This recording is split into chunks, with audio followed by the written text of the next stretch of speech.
Welcome back to the FTN NFL Team Preview Series. I'm your host, Mike Randle. Follow me on X at Randle Ran. And today we travel to Denver. We have to talk about the Broncos, new quarterback, a lot of changes and success to build off of last year. We go on X to Nick Kosmider. Follow him on X at Nick Kosmider, covering the Denver Broncos for the Athletic NFL. Nick, we are thrilled to have you aboard. For first question, is this Bo Nix's team? Is he going to be ready for week one? How's he looking so far? What are you hearing about their new rookie quarterback?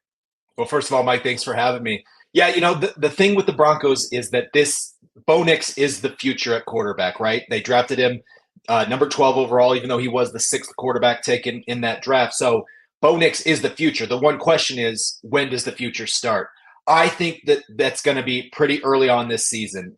There's not been a lot of indication that would suggest that Nix doesn't have anything other than a very real shot of being this team's first week one rookie starter at quarterback since John Elway in 1983. That's how long it's been since Denver's had a guy in that position.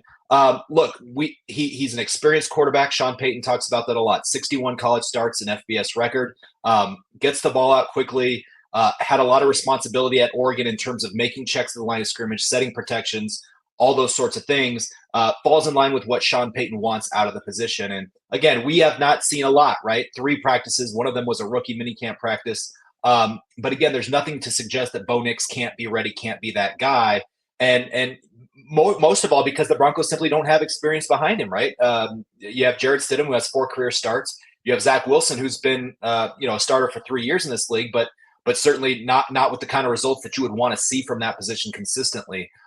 So Bo Nix has every opportunity to take that job, and I think it's only a matter of time until it's his.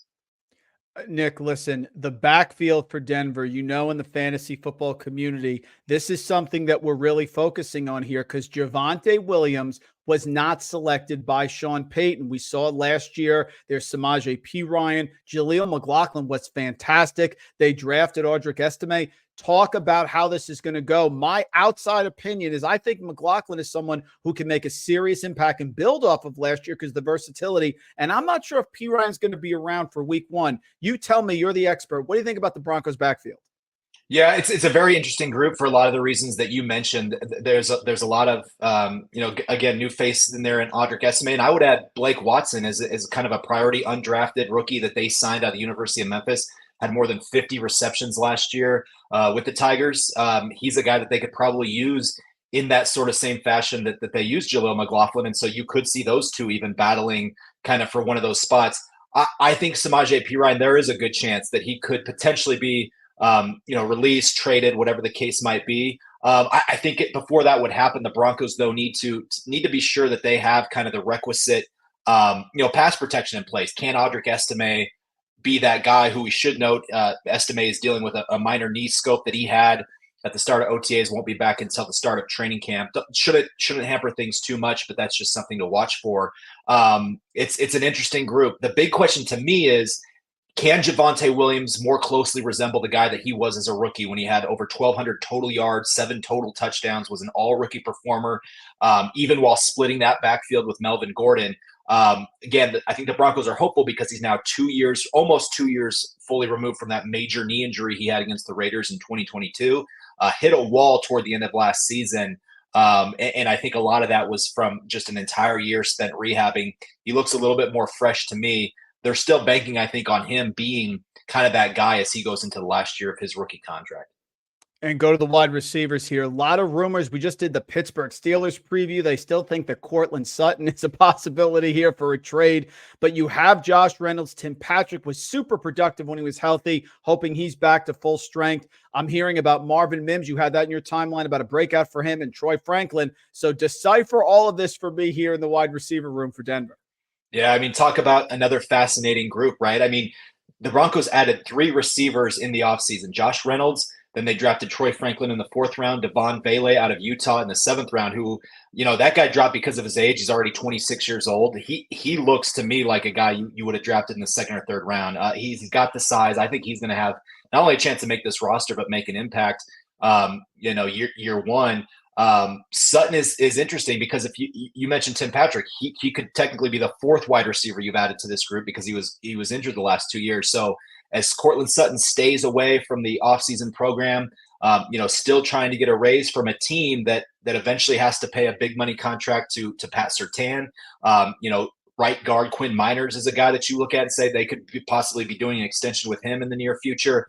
A lot to deal with when Sutton still has 2 years remaining on his current deal.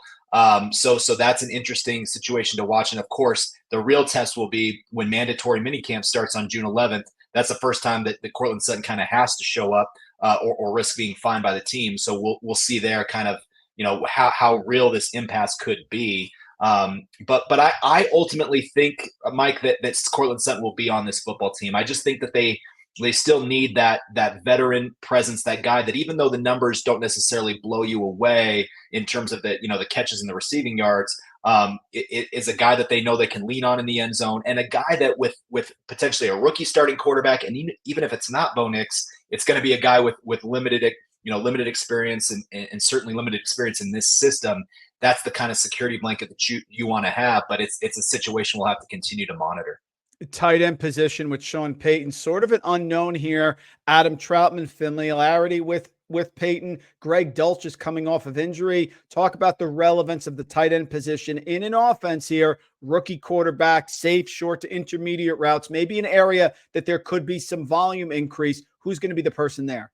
Yeah, it's interesting because the Broncos last year had the littlest production from the tight end spot of any team in the NFL.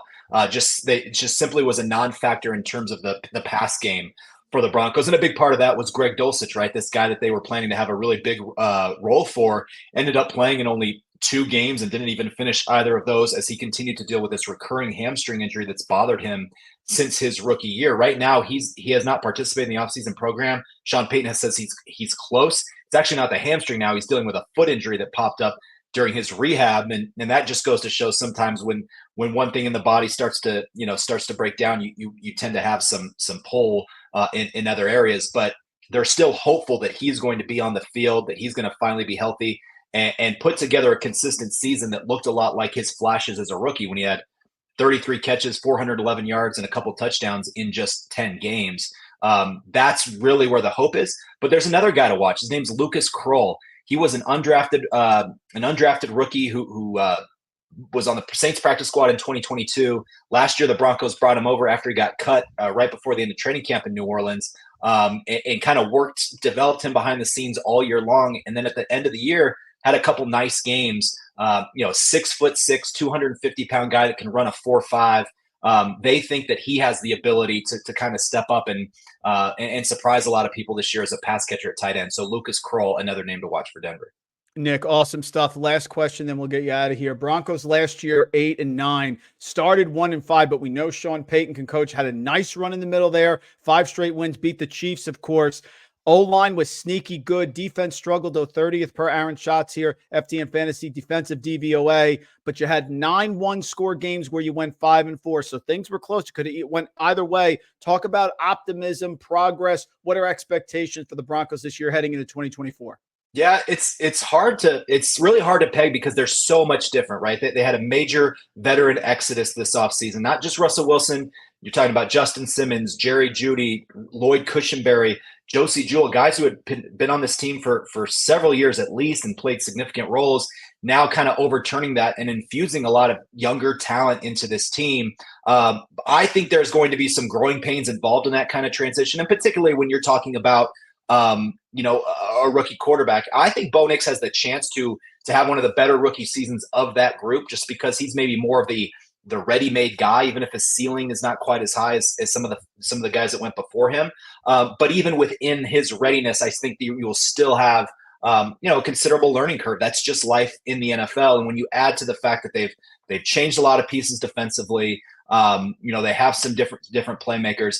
I think this team has a chance to be really feisty, really, I think more competitive the way that they've done this offseason program. But I think they're probably a year away from being able to really compete, certainly in this division where Kansas City still reigns, but also as a wild card team. I think they're probably going to learn a lot about this roster this season. And then next year, when they got more salary cap space, they have a full cabinet of draft picks, will have a chance to take a real big step forward.